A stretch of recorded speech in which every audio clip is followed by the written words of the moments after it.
저것도 차라고 가져왔어요? 강남 최고급 한정식집 주차장에 낡은 청소차가 굴러 들어오는 순간 사돈댁 어머니의 날카로운 목소리가 울려 퍼졌습니다. 벤츠 마이바흐, 롤스로이스, 람보르기니까지 수억 원짜리 외제차들 사이로 비집고 들어온 노란 청소차는 마치 궁전에 나타난 거지 같았어요. 어머나, 우리 집 정원사도 저것보다 좋은 차 타는데. 사돈댁 어머니가 손수건으로 코를 막으며 비웃었죠. 청소차에서 내린 중년 남자는 고개를 떨구고 있었고 그 옆에 젊은 여자는 얼굴이 새빨갛게 달아올라 울음을 참고 있었어요. 저런 집안과 우리 민호가 결혼한다고. 사돈댁 아버지가 혀를 찼어요. 절대 안 돼. 오늘로 끝장내자. 하지만 그 순간 그 초라한 중년 남자의 눈빛에 차가운 무언가가 스쳐 지나갔어요. 마치 잠들어 있던 맹수가 깨어나는 것처럼. 과연 그들이 무시한 이 남자의 정체는 무엇일까요? 그리고 이 모욕 뒤에 어떤 충격적인 반전이 기다리고 있을까요? 이야기 시작 전 구독과 좋아요는 큰 힘이 됩니다. 오늘은 딸 수진이의 상견례 날이었습니다. 아버지 김태사는 새벽 5시부터 일어나 정성스럽게 면도를 하고 가장 좋은 정장을 꺼내 입었죠. 15년 전에 산 네이비 정장이었지만 나름대로 깔끔하게 다림질까지 해두었거든요. 거울 앞에서 넥타이를 매며 딸을 생각하니 가슴이 뭉클해졌어요. 26살이 된 수진이가 드디어 좋은 사람을 만나 결혼을 하게 되다니 이보다 기쁜 일이 어디 있겠습니까? 태사는 평소처럼 청소차에 시동을 걸었습니다. 20년 넘게 새벽마다 거리를 누비며 도시를 깨끗하게 만드는 일이 그의 자랑이었거든요. 비록 남들이 보기엔 초라해 보일지 모르지만 이 일로 딸을 대학까지 보냈고 지금까지 키워왔으니까요. 한 번도 부끄러워한 적이 없었죠. 오히려 땀 흘려번 돈으로 딸의 학비를 댈 수 있어서 뿌듯했습니다. 아버지, 정말 그 차로 가야 해요? 수진이가 망설이며 물었습니다. 차라리 택시를 타거나 아니면 지하철로. 왜, 아버지 차가 부끄럽나? 이 차로 널 키웠는데. 태산의 목소리에는 살짝 서운함이 배어 있었어요. 하지만 딸의 마음도 이해하려고 노력했습니다. 결혼을 앞둔 처녀가 체면을 생각하는 건 당연하니까요. 수진이는 더 이상 말하지 못하고 조수석에 앉았습니다. 마음 한편으로는 미안하면서도 다른 한편으론 오늘만큼은 평범한 차를 타고 싶었거든요. 예비시댁 식구들 앞에서 좋은 인상을 남기고 싶었던 거죠. 강남의 고급 한정식집까지 가는 길, 부녀는 말없이 창밖을 바라봤습니다. 태사는 운전하면서도 마음이 무거웠어요. 딸이 자신을 부끄러워한다는 걸 모를 리 없었거든요. 식당 앞에 도착하자 태사는 눈을 의심했습니다. 주차장에는 벤츠, BMW, 아우디 같은 고급 외제차들이 줄지어 서 있었어요. 어림잡아도 한 대에 억 원은 넘어 보이는 차들뿐이었죠. 그 사이로 노란 청소차가 들어서자 지나가던 사람들의 시선이 일제히 몰렸습니다. 저기 봐, 청소차가 왜 여기 와? 발레 파킹 직원이 동료에게 속삭이는 소리가 들렸어요. 사돈댁 어머니가 식당 입구에서 기다리고 있다가 청소차를 보더니 큰 소리로 말했습니다. 어머, 저게 차예요? 우리 집 앞마당 잔디깎기보다 못하네. 그 말에 주변 사람들이 킥킥거리며 웃기 시작했어요. 심지어 식당 직원들까지 수군거리며 바라보고 있었습니다. 수진이의 얼굴이 순식간에 빨갛게 달아올랐습니다. 땅속으로 들어가고 싶을 만큼 창피했어요. 태사는 주먹을 꽉 쥐고 참았지만 가슴속 깊은 곳에서 무언가 뜨겁고 어두운 감정이 타오르기 시작했습니다. 식당 안으로 들어서자 사돈댁 식구들이 이미 자리에 앉아 있었습니다. 예비사위 민호의 아버지는 중소기업 임원다운 무게감 있는 모습이었고 어머니는 명품 한복에 금목걸이까지 걸치고 있었죠. 그들의 표정에서는 이미 불쾌감이 역력했습니다. 태산과 수진이가 인사를 하려고 다가가자 사돈댁 아버지가 손을 들어 제지했어요. 앉으세요. 차가운 목소리였습니다. 예의상 주고받는 안부 인사도 없이 바로 본론으로 들어가는 분위기였죠. 물 좀 주세요. 태산이 웨이터에게 말했지만 사돈댁 아버지가 먼저 입을 열었습니다. 시간이 아까우니 바로 말씀드리죠. 사돈댁 아버지의 목소리는 마치 회의실에서 직원을 질책할 때처럼 냉정했어요. 우리 집안에 청소차 끌고 오는 집안과는 절대 혼인할 수 없습니다. 파혼입니다. 순간 식당 안이 조용해졌습니다. 옆 테이블 손님들까지 고개를 돌려 이쪽을 바라봤어요. 수진이는 믿을 수 없다는 표정으로 예비 시아버지를 쳐다봤습니다. 네, 갑자기 무슨... 수진이의 목소리가 떨렸어요. 갑자기가 아닙니다. 우리 집안에 체면이라는 게 있어요. 최소한의 격식도 갖추지 못하는 집안과는 혼인할 수 없습니다. 사돈댁 어머니가 코웃음을 치며 끼어들었죠. 태사는 참고 또 참았습니다. 딸의 앞날을 생각해서였어요. 제가 하는 일이 비록 남들 보기에 초라할지 모르지만 정직하게 살아왔습니다. 딸도 잘 키웠고요. 정직하게요? 사돈댁 아버지가 비웃었습니다. 정직하다고 다 되는 게 아니에요. 우리 집안은 3대째 의사 집안입니다. 민호도 대학병원 전문이고요. 그런데 청소부 딸과 결혼하라고요? 아버지. 민호가 당황해서 아버지를 말렸지만 이미 되돌릴 수 없는 말들이 쏟아진 뒤였어요. 수진이는 참았던 눈물이 터져나왔습니다. 제발요. 저희 아버지 때문에 이러시는 거예요? 저는 정말 민호 오빠를 사랑해요. 사랑으로 다 되는 줄 아나? 사돈댁 어머니가 손수건을 꺼내며 말했어요. 우리 아들이 너 같은 애랑 결혼하면 평생 고생만 할 거야. 돈도 없고 체면도 없는 집안은 우리에게 필요 없어. 태산의 눈빛이 차갑게 변했습니다. 자신을 모욕하는 건 참을 수 있어도 딸이 우는 모습을 보니 더 이상 참을 수가 없었어요. 하지만 여기서 화를 내면 딸에게 더 큰 상처가 될 거라는 걸 알고 있었죠. 알겠습니다. 태산이 일어서며 말했어요. 억지로 매달리지는 않겠습니다. 아버지. 수진이가 울면서 아버지의 팔을 잡았어요. 가자. 태산은 딸의 손을 잡고 자리에서 일어났습니다. 사돈댁 식구들은 마치 더러운 걸 쫓아내듯 쳐다보고 있었어요. 식당을 나서면서 태산은 마지막으로 뒤를 돌아봤습니다. 사돈댁 아버지가 휴대폰을 꺼내며 누군가에게 전화를 거는 모습이 보였어요. 응, 끝났어. 걱정했던 것보다 쉽게 정리됐네. 태산의 주먹에 힘이 들어갔습니다. 가슴속 어딘가에서 차가운 분노가 끓어오르고 있었어요. 청소차 문을 쾅 닫는 소리가 주차장에 울려 퍼졌습니다. 태산은 시동을 걸면서도 손이 떨렸어요. 20년 넘게 핸들을 잡아왔지만 오늘처럼 마음이 무거운 적은 없었습니다. 옆자리에서 수진이가 흐느끼는 소리가 들려왔어요. 아버지. 수진이가 눈물범벅이 된 얼굴로 고개를 돌렸습니다. 정말 이렇게 끝나는 거예요? 민호 오빠랑. 태산은 대답하지 못했어요. 무슨 말을 해야 할지 몰랐거든요. 위로의 말을 건네고 싶었지만 입에서는 아무 소리도 나오지 않았습니다. 그저 앞만 보며 운전할 뿐이었어요. 아버지 때문에 내 인생 끝났어. 수진이가 갑자기 소리쳤습니다. 왜 하필 그 차로 온 거예요? 왜 청소부를 하는 거예요? 다른 일은 정말 할 수 없었어요? 태산의 가슴이 찢어지는 것 같았습니다. 딸의 말 한마디 한마디가 가슴에 비수처럼 꽂혔어요. 하지만 화를 낼 수는 없었습니다. 딸이 받은 상처가 얼마나 클지 알고 있었거든요. 수진아, 아버지가 미안하다. 태산의 목소리가 쉬었어요. 하지만 이 일로 널 키웠고 대학도 보냈잖니. 그게 뭐가 자랑이에요? 수진이가 더욱 격하게 울었습니다. 친구들은 아버지가 회사원이라고 사업한다고 거짓말했어요. 창피해서 진짜 직업을 말할 수도 없었다고요. 신호등에 걸려 차가 멈췄습니다. 태산은 담배를 꺼내 물었어요. 손이 너무 떨려서 라이터를 켜는데도 한참 걸렸죠. 연기를 깊이 들이마시며 마음을 진정시키려 했지만 딸의 말이 계속 머릿속을 맴돌았습니다. 민호 오빠는 정말 좋은 사람이었어요. 나한테 정말 잘해줬다고요. 그런데 이제 어떡해요? 얼굴 보기도 창피해서 어떻게 연락해요? 수진이가 핸드백에서 휴지를 꺼내며 코를 풀었어요. 태산은 백미러로 딸의 얼굴을 봤습니다. 눈이 퉁퉁 부어서 알아볼 수 없을 정도였어요. 26살 딸이 이렇게 절망에 빠진 모습을 보니 자신이 너무 무력해 보였습니다. 아버지, 제발 다른 일 하면 안 돼요? 지금이라도 늦지 않았잖아요. 수진이가 애원하듯 말했어요. 경비라도 하시든지 아니면 마트에서라도 일하시든지. 수진아. 태산이 딸을 쳐다봤습니다. 아버지가 이 나이에 뭘 할 수 있겠니? 50이 넘어서. 그럼 평생 이렇게 살라는 거예요? 나도 아버지 때문에. 평생 고개 들고 살 수 없다는 거예요? 수진이의 목소리가 점점 높아졌어요. 태산은 더 이상 견딜 수 없었습니다. 차를 길가에 세우고 시동을 껐어요.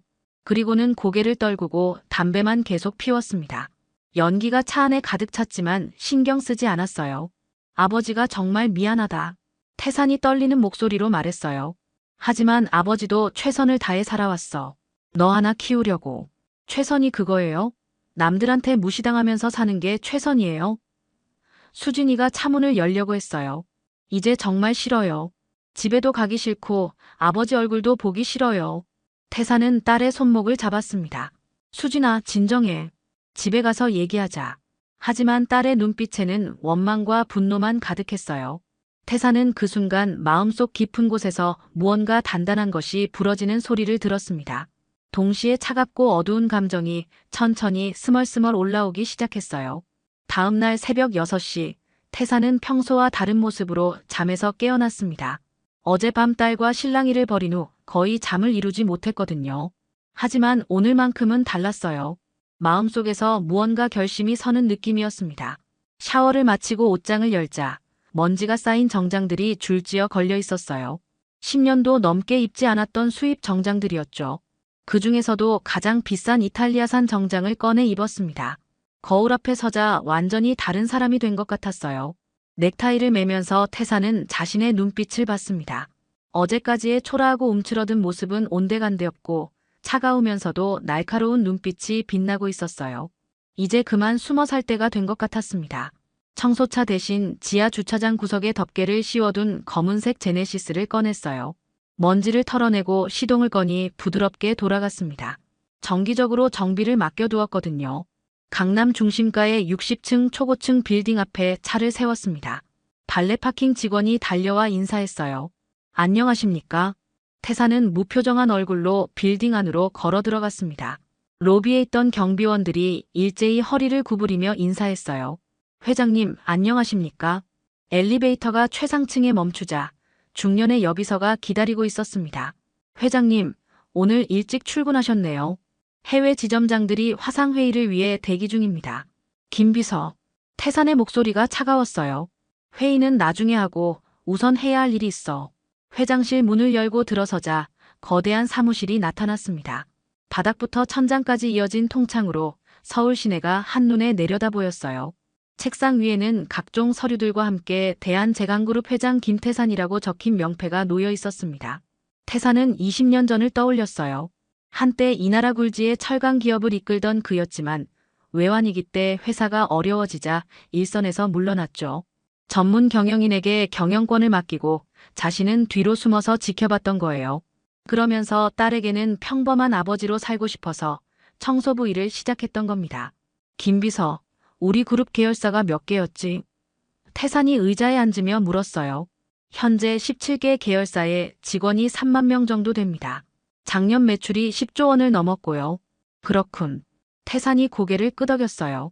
그럼 내가 손가락 하나 까딱하면 어떤 일이 일어나지? 김비서가 잠깐 당황했어요. 회장님이 이런 식으로 말씀하시는 걸 처음 들어봤거든요. 그건 회장님께서 결정하시는 대로 될 것 같은데요. 태산은 창밖을 바라보며 어제 일을 다시 떠올렸습니다. 사돈댁이 자신을 청소부라고 무시하며 딸을 울렸던 일 말이에요. 특히 사돈댁 아버지가 마지막에 전화하며 했던 말이 귓가에 맴돌았어요. 김비서. 태산이 의자를 돌리며 말했어요. 어제 내가 다녀온 곳 기억하지? 네, 따님 상견례 자리 말씀이시죠? 그래. 그 사돈댁에 대해서 알아봐. 하는 일 회사 규모, 거래처, 부채 현황까지 전부 다. 김비서가 메모를 하며 대답했어요. 알겠습니다. 언제까지 필요하신가요? 1시간 안에. 태산의 목소리에는 감정이 전혀 섞이지 않았어요. 김비서가 나간 후 태산은 책상 서랍을 열어 오래된 사진 한 장을 꺼냈어요. 어린 수진이가 자신의 어깨에 올라타고 웃고 있는 사진이었습니다. 그때는 정말 행복했었는데 어제 딸이 자신을 원망하는 모습을 보니 가슴이 찢어질 것 같았어요. 이제 아버지가 누구인지 보여줄 시간이군. 태산이 중얼거렸어요. 그의 눈빛에는 차가운 결의가 서려 있었습니다. 1시간 후 김비서가 두꺼운 파일을 들고 회장실로 들어왔습니다. 얼굴에는 긴장감이 역력했어요. 이렇게 급하게 자료를 요구하시는 회장님을 본 적이 없었거든요. 회장님, 자료 준비했습니다. 김비서가 파일을 책상 위에 올려놓았어요. 태산은 파일을 펼쳐보기 시작했습니다. 사돈댁 아버지 박철수는 중소건설회사 대성건설의 대표이사였어요. 직원 수는 50명 정도, 연 매출은 200억 원 규모의 회사였죠. 흥미롭군. 태산이 자료를 넘기며 중얼거렸어요. 부채가 매출의 2배네. 네, 현재 400억 원 정도의 부채를 안고 있습니다. 대부분이 은행 대출이고요. 김비서가 설명했어요. 최근 몇 년간 무리한 사업 확장으로 자금난이 심각한 상황입니다. 태산의 입꼬리 차갑게 올라갔어요. 그럼 한 방이면 끝나는 회사구나. 죄송합니다만 무슨 말씀이신지. 김 비서가 조심스럽게 물었어요. 이 회사 주요 거래처를 봐. 태산이 손가락으로 자료를 가리켰어요. 우리 그룹 계열사들이 대부분이잖아. 김 비서가 자료를 다시 확인해 봤어요. 정말로 대성건설의 주요 발주처 10곳 중 8곳이 대한제강그룹 계열사들이었습니다. 맞습니다. 우리 계열사들이 주요 고객이네요. 그리고 이 회사가 대출받은 은행들. 태산이 다른 페이지를 펼쳤어요. 우리가 대주주로 있는 은행들 아닌가? 네, 맞습니다. 한국제일은행과 대한상업은행 모두 우리 그룹이 지분을 가지고 있죠. 태산은 의자의 등을 기대며 생각에 잠겼어요. 어제 식당에서 들었던 모욕적인 말들이 다시 떠올랐습니다. 청소차 끌고 오는 집안, 돈도 없고 체면도 없는 우리 집 청소 아주머니도 그것보다 좋은 차 타신다는 말들이요. 김 비서, 태산의 목소리가 얼음처럼 차가워졌어요. 우리 계열사들에 연락해. 대성건설과의 모든 계약을 검토하라고 해. 검토요? 안전기준, 품질관리, 납기일 준수. 뭐든 좋으니까 트집을 잡아봐. 태산이 펜을 돌리며 말했어요. 계약 해지할 구실을 만들어야지. 김 비서의 얼굴이 굳어졌어요. 회장님, 혹시 무슨 개인적인 일이 있으신 건가요? 태산은 잠시 망설였다가 어제 일을 간단히 설명했어요. 딸의 상견례에서 당한 모욕과 파혼 선언까지 모든 걸 말이죠. 그래서 복수하시겠다는 말씀인가요? 김 비서가 조심스럽게 물었어요. 복수? 태산이 비웃었어요. 아니야. 교육이지. 세상에는 건드리면 안 되는 사람이 있다는 걸 가르쳐주는 거야. 태산은 일어서서 창밖을 바라봤어요. 저 멀리 도시 곳곳에서 자신의 회사들이 돌아가고 있었죠. 수만 명의 직원들이 자신의 한마디에 움직이고 수조 원의 자금이 자신의 결정에 따라 흘러갔어요. 은행 쪽에도 연락해.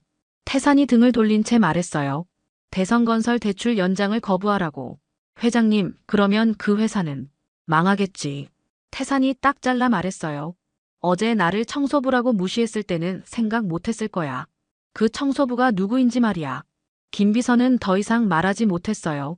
회장님의 눈빛에서 한번 결심하면 꺾이지 않는 의지를 봤거든요. 하나 더. 태산이 자리로 돌아와 앉으며 말했어요. 언론사들에도 연락해. 대성건설의 부실 공사나 안전사고 관련해서 조사해보라고. 알겠습니다. 김 비서가 고개를 끄덕였어요. 태산은 다시 딸 사진을 바라봤어요. 어제 울면서 자신을 원망했던 수진이의 모습이 떠올랐습니다. 이제 딸에게 아버지가 누구인지 보여줄 시간이었어요. 이제 웃을 차례는 내 쪽이군.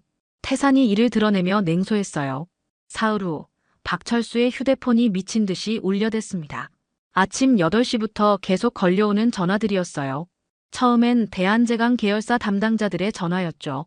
대표님, 죄송합니다만 저희 본사에서 모든 공사 계약을 재검토하라는 지시가 내려왔습니다. 한국철강산업의 구매팀장이 딱딱한 목소리로 말했어요. 재검토요? 갑자기 왜요? 저희가 뭘 잘못했나요? 박철수가 당황해서 물었어요. 안전기준 미달과 공사 지연 문제가 제기됐습니다. 일단 모든 진행 중인 공사는 중단하고 기존 계약도 해지 절차에 들어갑니다. 박철수는 믿을 수 없었어요. 10년 넘게 거래해온 회사에서 갑자기 이런 통보를 하다니. 팀장님, 저희가 얼마나 성실하게 해왔는데요. 한 번만 더 기회를. 죄송합니다. 이미 결정된 사안입니다. 전화가 끊어지자마자 또 다른 전화가 왔어요. 대한건설에서도 제강화학에서도 똑같은 내용이었습니다. 하나둘씩 거래처들이 계약을 해지한다는 통보였죠. 점심때가 되자 더 충격적인 전화가 걸려왔어요. 한국제일은행 여의도 지점장의 전화였습니다. 박 대표님, 다음 주 만료되는 운영자금 대출 연장이 어렵겠습니다. 지점장의 목소리는 차가웠어요. 네, 그게 무슨 말씀이세요? 지난달까지만 해도 문제없다고 하셨잖아요. 박철수가 소리쳤어요. 본점에서 대성건설에 대한 신용도 재평가를 했는데 등급이 대폭 하향 조정됐습니다. 더 이상 대출 연장이 불가능합니다. 지점장님, 제발 한 번만 더 생각해 주세요. 저희 회사가 망하면 50명 직원들이 다 길거리에 나앉게 되는데요. 죄송합니다. 은행도 규정을 따라야 하니까요. 대한상업은행에서도 마찬가지였어요. 400억 원의 대출금을 일주일 안에 상환하라는 독촉장이 도착했습니다. 박철수는 술을 찾았어요. 오후부터 소주를 마시기 시작해서 저녁까지 2병을 비웠죠. 아내가 말려도 들리지 않았어요. 여보, 정신 차려요. 이러면 안 되잖아요. 아내가 울면서 소주병을 뺏으려 했어요. 내가 뭘 잘못했나? 박철수가 비틀거리며 일어섰어요. 성실하게 일했는데 왜 갑자기 이러는 거야? 저녁 9시쯤 더 절망적인 소식이 들려왔어요. 현장 소장에게서 온 전화였습니다. 사장님, 큰일 났습니다. 방금 뉴스에 우리 회사 이야기가 나왔어요. 현장 소장의 목소리가 떨렸어요.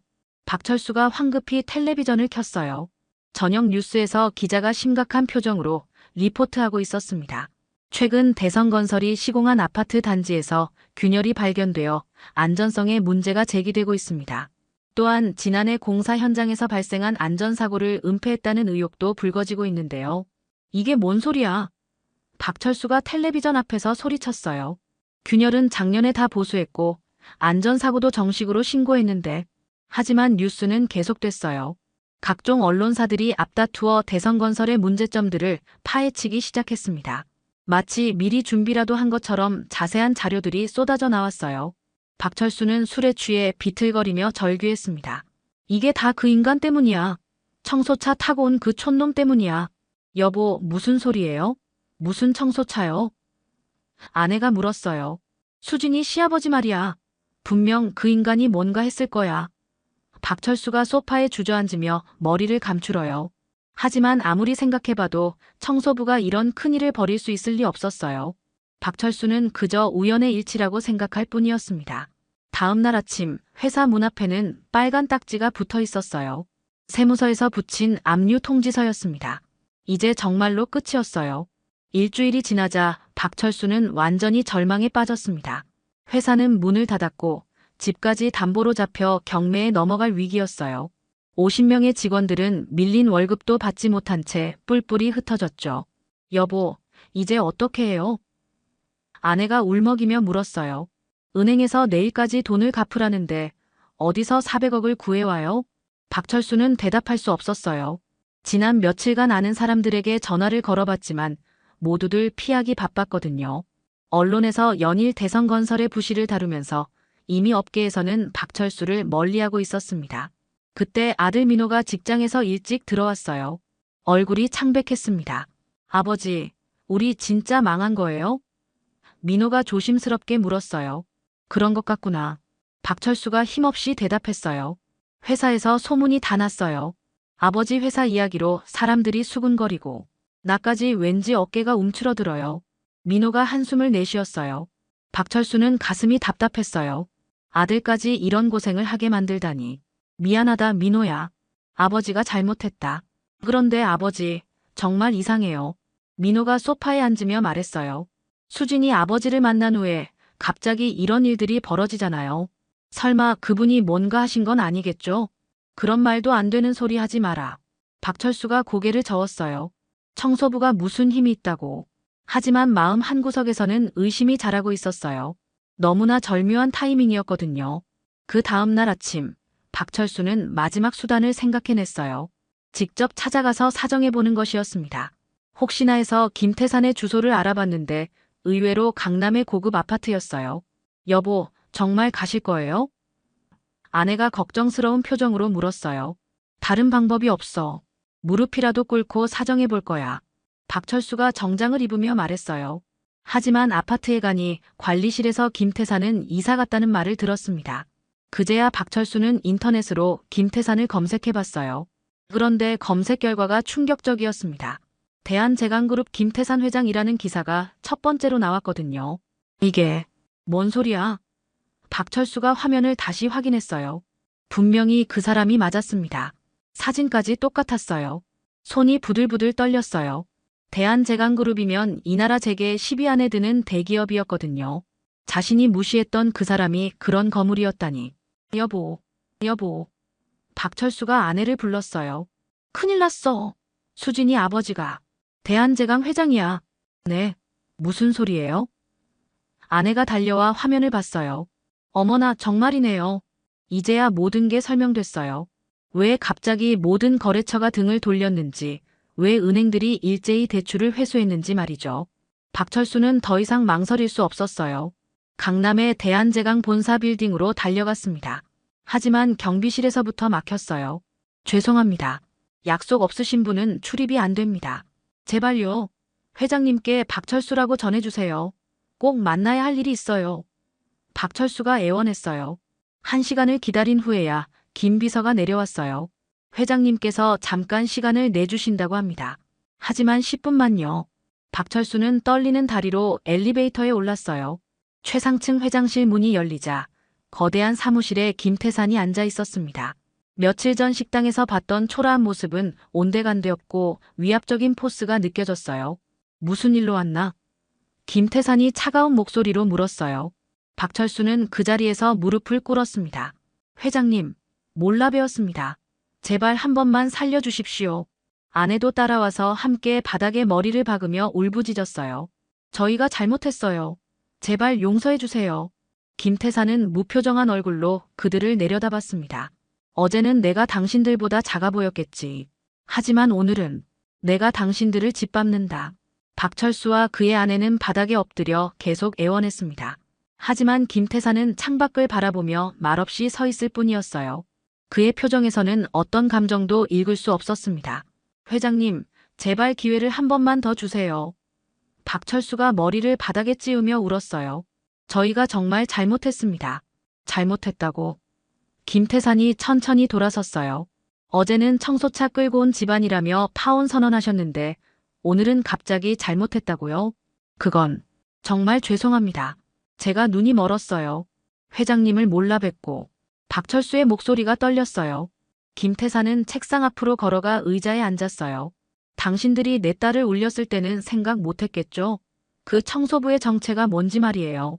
그때 회장실 문이 열리며 수진이 들어왔습니다. 김 비서가 미리 연락했던 거죠.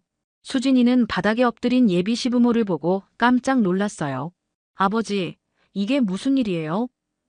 수진이가 당황해서 물었어요. 수진아, 이제 알 때가 됐구나. 김태산이 딸을 바라보며 말했어요.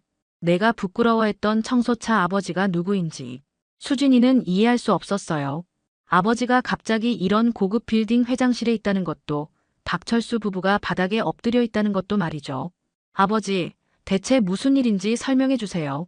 수진이가 떨리는 목소리로 말했어요. 김태산은 천천히 일어나서 딸에게 다가갔어요. 수진아, 아버지는 대한제강그룹 회장이다. 20년 전부터 줄곧 그래왔어. 네, 그게 무슨... 수진이가 믿을 수 없다는 표정을 지었어요. 아버지가 청소부 일을 한 건 너와 평범하게 살고 싶어서였어. 하지만 어제 이 사람들이 우리를 모욕했을 때 더 이상 숨어서 살 필요가 없다는 걸 깨달았지. 김태산의 목소리에는 깊은 애정이 담겨 있었어요. 박철수가 고개를 들어 수진이를 바라봤어요. 수진이야, 미안하다. 아저씨가 정말 잘못했어. 제발 아버지께 용서를 빌어달라고 해줘. 수진이는 아직도 상황을 받아들이기 어려웠어요. 그럼 아버지가 정말로 재버리셨던 거예요? 그래. 내가 창피했던 그 청소차가 아버지를 이렇게 만든 불덩이였어. 김태산이 딸의 손을 잡았어요. 하지만 그 일로 너를 대학까지 보냈고 지금까지 키울 수 있었잖니. 수진이의 눈에서 눈물이 흘렀어요. 그동안 아버지에게 했던 말들이 떠올랐거든요. 아버지를 부끄러워하고 원망했던 자신이 너무 미안했어요. 아버지, 저 정말 죄송해요. 그동안 얼마나 상처받으셨을까요? 수진이가 아버지를 꼭 안았어요. 김태산도 딸을 안으며 말했어요. 괜찮다, 수진아. 아버지는 내가 행복하면 그것으로 충분해. 박철수는 여전히 바닥에 엎드려 있었어요. 회장님, 제발 저희를 용서해 주십시오. 다시는 이런 일 없을 겁니다. 김태산은 잠시 생각에 잠겼다가 말했어요. 좋아요. 하지만 조건이 있습니다. 네, 뭐든지 하겠습니다. 앞으로는 사람을 겉모습으로 판단하지 마세요. 그리고 제 딸한테 진심으로 사과하세요. 김태산의 목소리가 조금 누그러졌어요. 박철수 부부는 수진이 앞에서 무릎을 꿇고 진심으로 사과했습니다. 수진이도 마음이 누그러져서 그들을 일으켜 세웠어요. 한 달 후 수진이와 민호의 결혼식이 열렸습니다. 이번에는 김태산이 회장 전용 리무진을 타고 나타났어요. 하객들은 모두 놀라며 수군거렸죠. 저분이 신부 아버지세요? 대한제강 회장님. 청소부인 줄 알았는데 진짜 재벌이었네요. 김태산은 딸의 면사포를 올려주며 속삭였어요. 수진아, 행복하거라.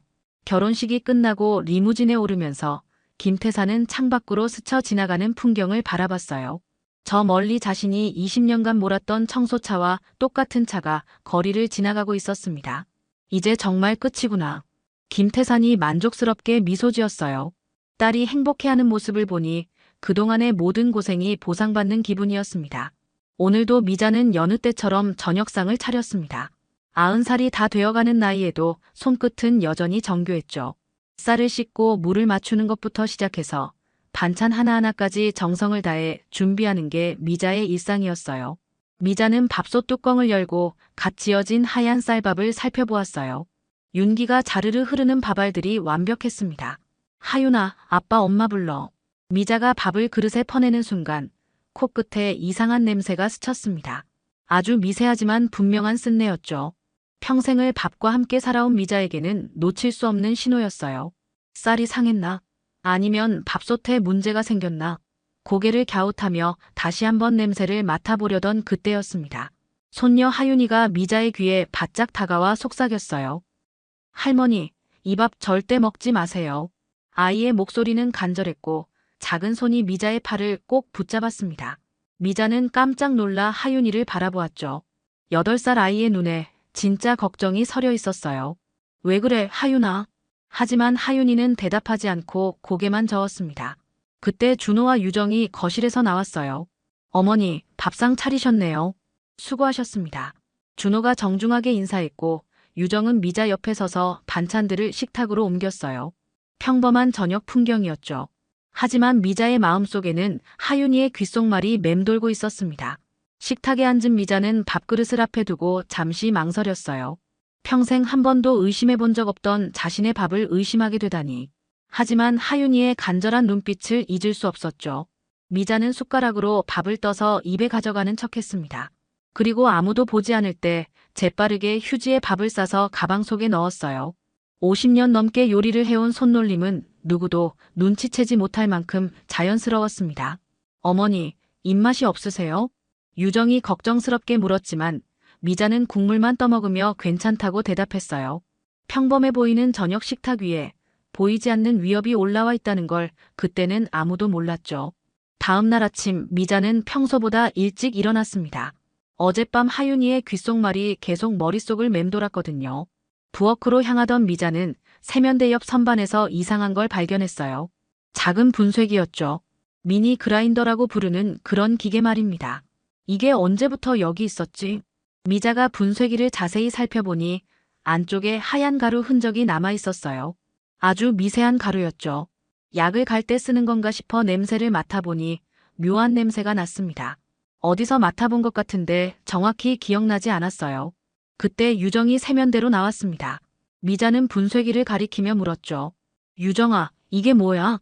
아, 그거요? 제가 건강보조제 갈 때 쓰려고 샀어요. 알약이 너무 커서 삼키기 힘들거든요. 유정의 대답은 자연스러웠지만 미자는 뭔가 석연치 않다는 느낌을 받았어요. 특히 유정의 손이 미세하게 떨리고 있다는 걸 놓치지 않았습니다. 긴장하고 있는 것 같았죠. 그런데 유정아, 손이 왜 떨려? 어디 아픈 거 아니야? 아니에요, 그냥. 요즘 잠을 못 잤더니 그런가 봐요. 유정은 얼른 분쇄기를 서랍 안으로 넣고 세면대를 사용했어요. 미자는 그 모습을 지켜보며 뭔가 이상하다는 생각을 지울 수 없었습니다. 점심시간이 되자 하윤이가 그림을 그리고 있었어요. 미자는 하윤이 옆에 앉아 그림을 들여다보았죠. 그런데 그 그림이 보통이 아니었습니다. 침대에 누워있는 할머니, 그 옆에서 울고 있는 엄마, 화난 표정의 아빠, 그리고 까맣게 칠해진 밥그릇이 그려져 있었어요. 하윤아, 이 그림이 뭐야? 그냥 꿈에서 본 거예요. 꿈에서? 어떤 꿈인데? 하윤이는 말하지 않고 그림에만 집중했습니다. 하지만 미자는 아이의 그림에서 뭔가 중요한 메시지를 읽어낼 수 있었어요. 특히 까맣게 칠해진 밥그릇이 신경 쓰였죠. 오후에 미자는 산책을 나갔습니다. 아파트 경비실 앞을 지나가는데 경비원 김복수가 미자를 불렀어요. 할머니, 잠깐만요. 응, 복수야. 무슨 일이야? 김복수는 주변을 둘러본 후 조심스럽게 말했습니다. 할머니 댁에 요즘 밤마다 정장 입은 남자들이 찾아오더라고요. 어제도 밤늦게 왔다 갔어요. 정장 입은 남자들. 네, 셋이나 넷 정도 되는 것 같던데. 뭔가 심상치 않아 보였어요. 혹시 무슨 일 있으신 건 아니죠? 미자는 고개를 저었지만 마음속으로는 불안감이 커져갔어요. 준호가 말하지 않은 무언가가 있다는 확신이 들었죠. 집으로 돌아가는 길에 미자는 습관처럼 휴대폰을 꺼내 오늘 아침 밥상 사진을 찍었어요. 그리고 어젯밤 휴지에 싸서 가져온 밥 샘플도 따로 보관해 두었죠. 평생을 꼼꼼하게 기록하며 살아온 습관이 이런 때 도움이 될 줄이야. 저녁 준비를 하면서도 미자의 머릿속은 복잡했습니다. 분쇄기의 하얀 가루, 유정에 떨리는 손, 하윤이의 이상한 그림, 그리고 밤에 찾아오는 정장 남자들. 모든 게 연결되어 있는 것 같았지만 아직은 확실하지 않았어요. 뭔가 이상해. 분명히 뭔가 숨기고 있어. 미자는 혼자 중얼거리며 저녁 준비를 마저 했습니다. 오늘 밤에도 밥에서 그 쓴내가 날까? 하윤이가 또 귓속말을 할까? 미자의 마음은 점점 무거워져만 갔어요. 그날 저녁 미자는 거실에서 텔레비전을 보고 있었습니다. 평소 즐겨보던 드라마가 나오고 있었지만 집중이 되지 않았어요. 계속해서 이상한 일들이 머릿속을 맴돌고 있었거든요. 그때 준호의 휴대폰이 울렸습니다. 여보세요? 준호의 목소리가 평소와 달리 긴장되어 있었어요. 미자는 귀를 기울였죠. 네, 알겠습니다. 조금만 더 시간을 주세요. 통화가 끝나자 준호의 표정이 어두워졌습니다. 유정이 걱정스럽게 물었어요. 여보, 무슨 일이야? 아니야, 회사 일이야. 하지만 미자는 그게 회사 일이 아니라는 걸 직감적으로 알 수 있었어요. 준호의 얼굴에는 두려움이 역력했거든요. 잠시 후 준호가 미자에게 다가왔습니다. 어머니, 혹시 시간 있으실 때 은행에 같이 가실 수 있을까요? 은행에? 무슨 일로? 그게 요즘 금리가 좋은 상품이 있다고 해서요. 어머니 명의로 하시면 더 유리하다고 하던데. 준호의 설명은 애매했습니다. 구체적이지 않았어요. 미자는 의심스러운 눈으로 아들을 바라보았죠. 무슨 상품인데? 영목이지 비슷한 건데 집을 담보로 잡으면 이자가 많이 줄어든다고 해요. 집을 담보로? 미자의 가슴이 철렁했습니다. 평생 모아서 산 이 집을 담보로 잡는다고. 준호야, 내가 무슨 일에 휘말린 거야? 아니에요, 어머니. 그냥 좋은 기회라서 말씀드린 거예요. 하지만 준호의 눈빛은 거짓말을 하고 있다는 걸 보여주고 있었어요. 미자는 더 이상 묻지 않았지만 마음속으로는 확신했죠. 준호가 큰 문제에 빠져 있다는 걸 말입니다. 밤 11시쯤 미자는 잠들려고 침대에 누웠습니다. 그런데 거실에서 준호와 유정이 작은 소리로 이야기하는 게 들렸어요. 이제 정말 방법이 없어. 어머니한테 말씀드려야 해. 하지만 어머니가 동의하실까? 동의 안 하시면 어쩔 수 없이라도. 목소리가 너무 작아서 그 다음 말은 들리지 않았지만 미자는 온몸에 소름이 돋았어요. 어쩔 수 없이라도라는 말이 무슨 뜻일까? 새벽 2시경 미자는 전화벨 소리에 잠에서 깼습니다. 거실에서 준호가 전화를 받고 있었어요. 네, 백 사장님. 미자는 문틈으로 준호의 모습을 살펴보았어요. 준호의 얼굴은 창백했고 식은땀을 흘리고 있었죠. 시간이 더 필요합니다. 어머니를 설득하고 있어요. 네, 알겠습니다. 통화가 끝나자 곧바로 다른 전화가 걸려왔어요. 이번에는 준호가 아니라 집 전화였죠. 미자는 재빨리 전화를 받았습니다. 여보세요? 혹시 박준호 씨 어머니세요? 낯선 남자의 목소리였어요. 굵고 위협적인 톤이었죠. 네, 그런데요. 저는 백태수라고 합니다. 아드님과 사업상 거래를 하고 있는데요. 미자는 긴장했지만 목소리는 차분하게 유지했어요. 무슨 일이시죠? 간단합니다. 집 담보만 잡으면 모든 게 끝납니다. 아드님도 편해지고 어머니도 걱정 없으시고요. 무슨 소리세요? 우리 집을 담보로. 그러게 말입니다. 별거 아니에요. 서류 몇 장 도장만 찍으면 되는 일인데 왜 이렇게 복잡하게 하시는지. 백태수의 목소리에는 노골적인 협박이 섞여 있었어요. 안 됩니다. 절대 안 돼요. 미자가 단호하게 거절하자 백태수의 목소리가 차갑게 변했습니다. 어머니, 세상이 무서운 줄 아세요? 아드님이 얼마나 깊이 빠져 있는지 아세요? 그게 무슨... 내일까지 생각해보세요. 더 이상 기다릴 수 없거든요. 전화가 끊어졌습니다. 미자는 수화기를 든 채로 한동안 멈춰 있었어요. 손이 부들부들 떨렸죠. 이제 모든 게 명확해졌습니다. 준호가 사체에 손을 댔고 그 사람들이 집을 담보로 잡으려 하고 있다는 걸 말이에요. 내 집은 내 마지막 자존심이야. 미자는 혼자 중얼거리며 결심을 굳혔습니다. 절대로 집을 넘겨줄 수 없다고, 뭔가 대책을 세워야 한다고 말이죠. 다음 날 아침 미자는 어젯밤 일을 준호와 유정에게 직접 물어보기로 결심했습니다. 더 이상 모른 척할 수 없었어요. 아침밥을 차리면서도 마음이 무거웠죠. 준호야, 유정아, 잠깐 이야기 좀 하자. 두 사람은 미자의 진지한 표정을 보고 긴장한 듯 했어요. 식탁에 앉은 미자는 천천히 입을 열었습니다. 어젯밤에 백태수라는 사람한테서 전화 왔어. 준호의 얼굴이 순간 창백해졌어요. 유정도 당황한 기색이 역력했죠. 어머니, 그게. 준호야, 엄마한테 거짓말하지 마. 내가 무슨 일에 휘말린 거야? 한동안 침묵이 흘렀습니다. 그러다가 유정이 먼저 입을 열었어요. 어머니, 죄송합니다. 사실 여보가 사업 자금 때문에. 유정아, 그만해. 준호가 유정을 막았지만 이미 늦었어요. 미자는 모든 걸 눈치챘거든요. 그래서 우리 집을 담보로 잡으려는 거구나. 어머니, 정말 죄송합니다. 하지만 다른 방법이 없어요. 준호가 무릎을 꿇으며 사죄했지만 미자의 마음은 이미 굳어져 있었어요. 그때 유정이 갑자기 부엌으로 가더니 분쇄기를 들고 왔습니다. 어머니, 어제 이거 보셨죠? 이것 때문에 오해하신 것 같은데. 오해? 제가 불면증이 심해서 수면제를 먹고 있어요. 그런데 알약이 너무 커서 삼키기 힘들어서 이걸로 갈아서 먹고 있었거든요. 유정이 약통을 꺼내 보여주었어요. 정말 수면제였죠. 그런데 어머니 밥에 뭘 탄다고 생각하신 거예요? 아니야, 그게 아니라. 미자는 잠시 당황했어요. 정말 자신이 오해한 건가? 하지만 밥에서 나던 그 쓴내는 뭐였을까? 어머니, 요즘 스트레스 때문에 예민해지신 것 같아요. 저희가 말씀을 제대로 안 드려서 그런 거죠. 준호도 거들었어요. 어머니, 저희가 잘못했어요. 하지만 정말 밥에는 아무것도 안 했어요. 미자는 혼란스러웠습니다. 정말 자신이 너무 예민하게 반응한 걸까? 하지만 하윤이의 그 간절한 귓속말은 뭐였을까? 그럼 하윤이는 왜 그런 말을 했을까? 아이들은 어른들 분위기를 민감하게 느끼잖아요. 저희가 요즘 스트레스 받고 있는 걸 느끼고 그런 말을 한 것 같아요.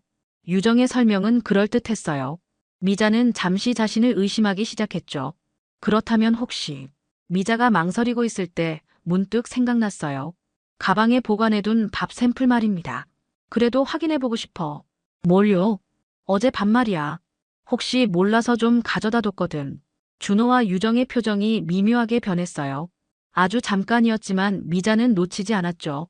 어머니, 그럴 필요 없어요. 정말 아무것도. 아니야. 내 마음을 편하게 하려면 확인해 봐야겠어. 미자는 가방에서 휴지에 싼 밥을 꺼냈어요. 그리고 곧바로 외출 준비를 했죠. 어디 가세요, 어머니? 약국에. 박세진 약사한테 보여줄 거야. 박세진은 미자가 오랫동안 알고 지낸 동네 약사였어요. 믿을 만한 사람이었죠. 약국에 도착한 미자는 박세진에게 사정을 설명했어요. 약사님, 이 밥에서 이상한 냄새가 나는 것 같은데 확인해 주실 수 있어요? 박세진은 밥 샘플을 자세히 살펴보더니 냄새를 맡아보았어요. 단정적으로 말씀드리기는 어렵지만 뭔가 졸림을 유발하는 성분 냄새가 나는 것 같네요. 정말요? 네, 확실한 건 병원에서 정밀 검사를 받아보셔야 알겠지만 일단 의심스러운 건 맞는 것 같아요. 미자의 가슴이 쿵 내려앉았어요. 정말 밥에 뭔가를 탔다는 뜻이었거든요. 약사님, 만약 이런 걸 계속 먹으면 어떻게 돼요? 깊게 잠들게 되겠죠. 그리고 판단력도 흐려질 거고요. 미자는 이제 확신했어요. 준호와 유정의 해명은 거짓말이었고 정말로 자신의 밥에 수면제 같은 걸 타고 있다는 것을 말이에요. 약국을 나서면서 미자는 결심을 굳혔습니다. 이제 더 이상 속을 수 없다고 진실을 밝혀내야 한다고 말이에요. 약국에서 돌아온 미자는 마음속으로 계획을 세우고 있었습니다. 이제 확실해졌어요. 정말로 밥에 뭔가를 타고 있다는 것이 말이죠. 하지만 섣불리 행동해서는 안 됐어요. 확실한 증거를 잡아야 했거든요. 집에 도착하자 준호가 기다리고 있었어요. 어머니, 어디 다녀오셨어요? 응, 잠깐 산책 좀 했어. 미자는 약국에 갔다는 말을 하지 않았어요. 대신 평소와 다름없는 표정을 지었죠. 어머니, 아까 그 일 말인데요. 준호가 조심스럽게 꺼냈습니다. 사실 저희가 좀 급한 상황이에요. 담보대출만 받으면 모든 게 해결되는데. 준호야, 엄마가 그렇게 어리석어 보여. 아니에요, 그게 아니라. 내 집을 담보로 잡으려면 내가 직접 도장을 찍어야 하는 거 아니야? 준호가 잠시 머뭇거렸어요. 그러더니 서류 봉투를 꺼냈죠. 어머니, 이것만 보시면. 정말 이자만 탕감받는 거예요. 서류를 살펴본 미자는 깜짝 놀랐어요. 집을 담보로 잡는 대출 서류가 아니라 아예 집의 소유권을 넘기는 서류였거든요. 준호야, 이게 뭐야? 이자 탕감이 아니라 집을 넘기는 거잖아. 어머니, 그게. 일단 명의만 바꿔놓고 나중에 다시. 다시는 무슨 다시야. 한 번 넘기면 끝이야. 미자는 화를 냈지만 속으로는 다른 생각을 하고 있었어요. 이제 준호가 얼마나 절망적인 상황에 있는지 알 수 있었거든요. 알았어, 준호야. 생각해볼게. 정말요? 응. 하지만 하루만 시간을 줘. 그리고 오늘 저녁에 온 가족이 함께 밥을 먹자. 준호는 안도의 표정을 지었어요. 미자가 마음을 바꾼 것 같아 보였거든요. 미자는 곧바로 행동에 나섰습니다. 먼저 작은 보이스 레코더를 샀어요. 그리고 가디건의 단추 안쪽에 조심스럽게 숨겨두었죠. 다음으로는 경비실에 갔어요. 복수야, 우리 집 앞 CCTV 영상 좀 볼 수 있어? 어떤 시간대요? 어제 밤이랑 그저께 밤. 김복수가 영상을 틀어주자 정말로 정장 입은 남자들이 밤늦게 찾아오는 모습이 나왔어요. 미자는 휴대폰으로 그 장면을 촬영했죠. 복수야, 이 사람들 자주 와. 네, 이번 주에만 서너 번 온 것 같아요. 뭔가 심상치 않더라고요. 미자는 고개를 끄덕였어요. 이제 또 하나의 증거를 확보한 셈이었죠. 집으로 돌아온 미자는 밥솥 앞에 섰습니다. 스마트 밥솥이라 예약 기능이 있었는데 언제 누가 설정했는지 기록이 남아 있었어요. 미자는 그 화면도 사진으로 찍어두었죠. 저녁 시간이 다가왔어요. 미자는 평소보다 더 정성스럽게 저녁을 준비했습니다. 마지막 만찬이 될지도 모르니까요. 어머니, 정말 맛있겠어요. 유정이 부엌에 와서 도움을 주겠다고 했지만 미자는 정중히 거절했어요. 괜찮아, 나 혼자 할게. 너는 하윤이나 봐줘. 밥이 지어지는 동안 미자는 가슴이 두근거렸어요. 정말 오늘도 밥에 뭔가를 탈까? 그 순간을 놓치지 않고 잡을 수 있을까? 식사 시간이 되자 온 가족이 식탁에 모였어요. 미자는 보이스 레코더가 제대로 작동하는지 확인했죠. 준호야, 그 서류 말인데. 네, 어머니. 내일 공증 사무소에 같이 가자. 도장 찍을게. 준호의 얼굴에 안도감이 스쳤어요. 하지만 미자는 이미 다른 계획을 세우고 있었습니다. 그런데 오늘은 가족이 다 모였으니까 천천히 식사하자. 나도 화장실 좀 다녀올게. 미자가 자리를 비우는 순간 아이패드를 살짝 식탁 모서리에 기대어 놓았어요. 전면 카메라가 부엌을 향하도록 말이죠. 그리고 거울에 반사되는 부엌의 모습이 화면에 나오도록 각도를 맞췄어요. 화장실에 간 척하면서 미자는 문틈으로 상황을 지켜보았습니다. 과연 준호가 움직일까? 정말로 밥에 뭔가를 탈까? 몇 분 후 준호가 일어났어요. 그리고 부엌으로 향했죠. 미자의 심장이 쿵쾅거렸어요. 드디어 결정적인 순간이 온 것 같았거든요. 미자는 화장실에서 나오는 척하며 문틈 사이로 조심스럽게 상황을 지켜보았습니다. 준호가 부엌으로 들어가는 모습이 보였어요. 가슴이 쿵쾅거렸지만 최대한 침착함을 유지하려 애썼죠. 준호는 주방 찬장을 열더니 그 작은 분쇄기를 꺼냈어요. 그리고 안에 들어있던 하얀 가루를 밥솥 안에 털어넣기 시작했습니다. 미자는 그 모습을 보며 분노가 치밀어 올랐지만 끝까지 지켜봤어요. 확실한 증거를 잡아야 했거든요. 아이패드의 전면 카메라가 거울에 반사된 부엌의 모습을 고스란히 담아내고 있었어요. 미자가 평소 셀카를 찍을 때 쓰던 미러 기법이 이런 곳에 쓰일 줄이야. 준호는 자신이 촬영당하고 있다는 걸 전혀 눈치채지 못했죠. 가루를 다 털어넣은 준호는 밥을 젓가락으로 살살 저었어요. 그리고 분쇄기를 다시 찬장에 넣고 자연스럽게 식탁으로 돌아왔습니다. 어머니, 어디 계세요? 응, 지금 나가. 미자는 아이패드를 재빠르게 원래 자리로 돌려놓고 화장실에서 나왔어요. 마치 아무 일도 없었던 것처럼 말이죠. 밥이 다 식겠네. 어서 먹자. 식탁에 앉은 미자는 평소처럼 밥을 그릇에 퍼주었어요. 하지만 이번에는 먹는 척만 했죠. 준호와 유정은 자연스럽게 식사를 하고 있었지만 하윤이는 여전히 밥을 먹지 않았어요. 하윤아, 밥 안 먹어. 배 안 고파요. 아이는 고개를 저으며 반찬만 조금씩 먹었어요. 미자는 하윤이가 뭔가 알고 있다는 확신이 들었습니다. 식사 후 미자는 곧바로 경비실로 향했어요. 김복수에게 다시 한번 CCTV 영상을 보여달라고 했죠. 복수야, 이번 주 내내 밤 시간대 영상 좀 봐줄 수 있어? 영상을 확인해 보니 정말 놀라운 사실을 발견할 수 있었어요. 백태수 일행이 거의 매일 밤 찾아오고 있었고 때로는 새벽까지도 머물렀거든요. 미자는 그 모든 장면을 휴대폰으로 캡처해 두었습니다. 집으로 돌아온 미자는 하윤이 방으로 갔어요. 아이가 그림을 그리고 있었죠. 하윤아, 할머니랑 이야기 좀 할까? 네. 넌 어떻게 알았어? 밥을 먹으면 안 된다는 걸. 하윤이는 잠시 망설이더니 작은 목소리로 대답했어요. 엄마가 말했어요. 할머니 몰래 밥에 약 넣는다고. 엄마가? 네, 아빠한테 혼날까봐 무서워서 그런 거래요. 할머니가 잠들어야 도장을 찍을 수 있다고. 미자의 가슴이 아팠어요. 유정도 이 일에 가담하고 있었다는 뜻이었거든요. 그럼 엄마가 너한테 할머니께 말하지 말라고 했니? 아니요, 엄마가 할머니한테 귓속말하라고 했어요. 밥 먹지 말라고요. 미자는 깜짝 놀랐어요. 유정이 하윤이를 통해 자신에게 경고를 보낸 거였어요. 완전히 가담한 게 아니라 양심의 가책을 느끼고 있었던 거죠. 하윤아, 엄마가 어디 있는지 아니? 엄마 방에 있어요. 미자는 유정의 방으로 갔습니다. 문을 살짝 열어보니 유정이 서랍을 뒤지고 있었어요. 유정아, 뭐 하고 있어? 유정이 깜짝 놀라며 돌아봤어요. 손에는 서류들이 들려 있었죠. 어머니, 그게. 미자가 서류를 살펴보니 자신의 이름으로 된 인감 사본과 위임장 양식이었어요. 이게 뭐야? 어머니 몰래 만든 거예요. 정말 죄송합니다. 유정이 무릎을 꿇고 눈물을 흘렸어요. 처음엔 정말 몰랐어요. 여보가 단순한 대출이라고 해서. 그런데 나중에 알고 보니 집을 아예 넘기는 거더라고요. 그래서 하윤이한테 할머니께 밥 먹지 말라고 귓속말하라고 했어요. 제가 직접 말씀드릴 용기는 없고 어떻게 해야 할지 모르겠어서. 미자는 이제 모든 퍼즐이 맞춰졌다고 느꼈어요. 준호가 기획하고 유정이 방조했지만 동시에 양심의 가책으로 경고도 보냈고 사채업자들이 압박을 가하고 있는 삼중 구조였던 거죠. 유정아, 이제 그만하자. 내일 모든 걸 끝낼 거야. 어머니, 넌 하윤이만 잘 돌봐. 나머지는 내가 알아서 할게. 미자는 방을 나서며 마지막 결심을 굳혔습니다. 내일은 모든 진실을 밝히는 날이 될 거라고 말이에요.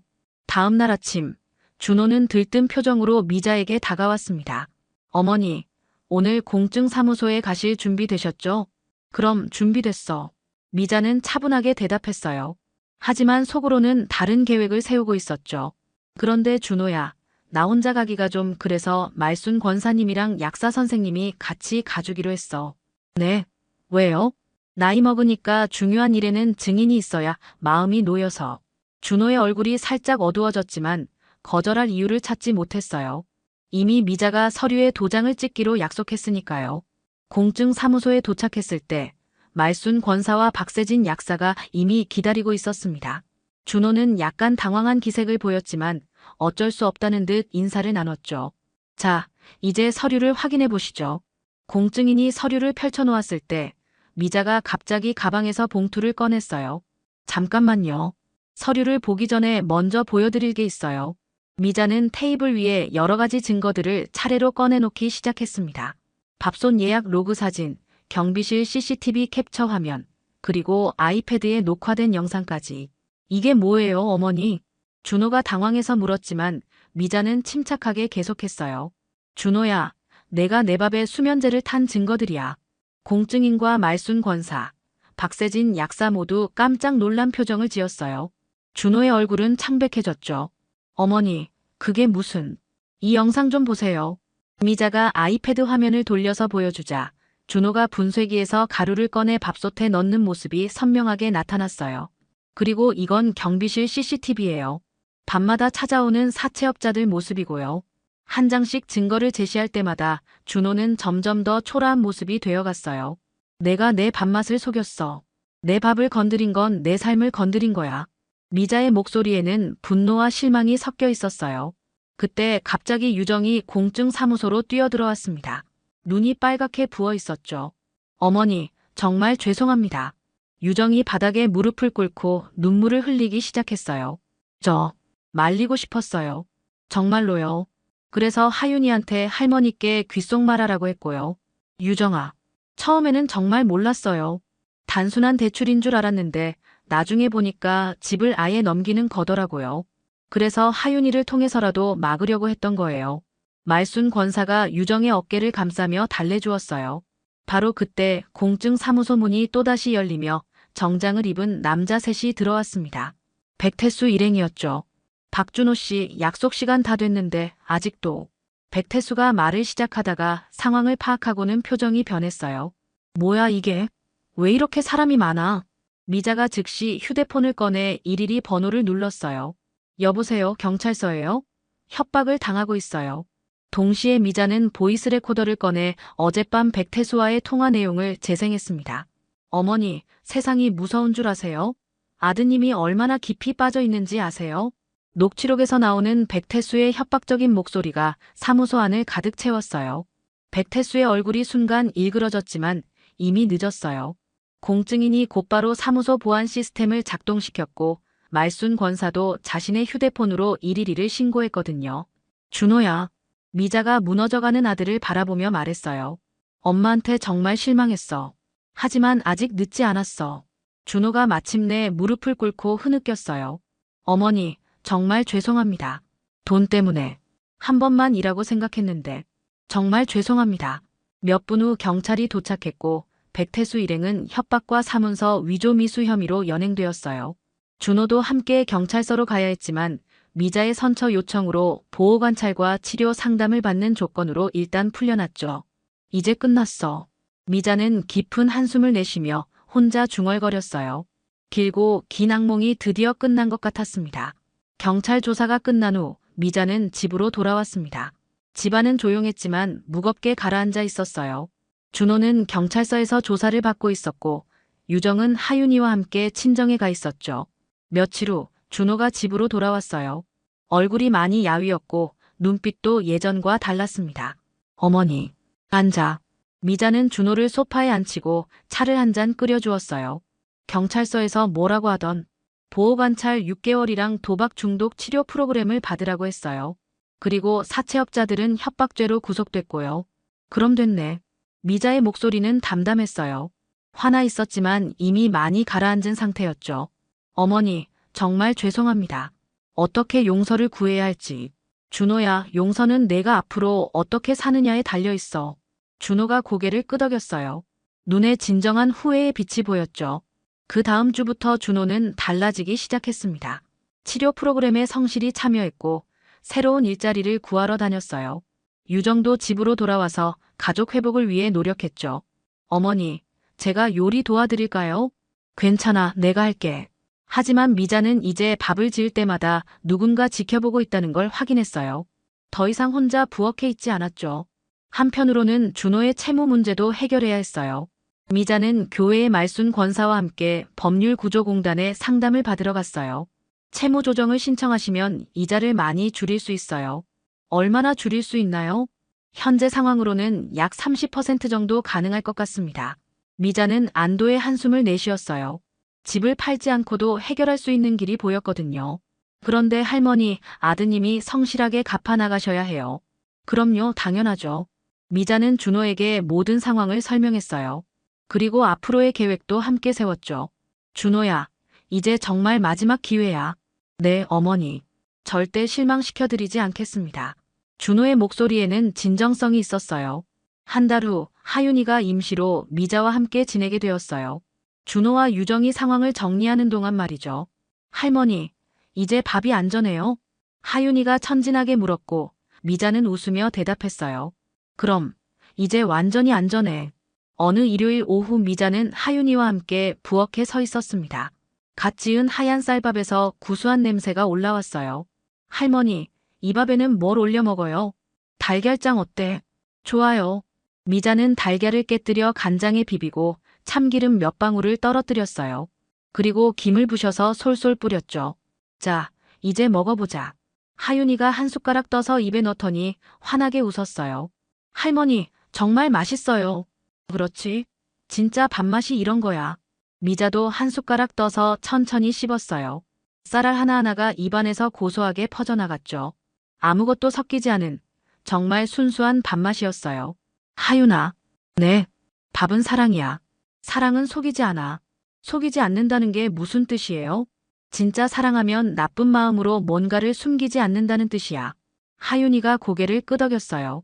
아직 완전히 이해하지는 못하겠지만 언젠가는 알게 될 거라고 미자는 생각했습니다.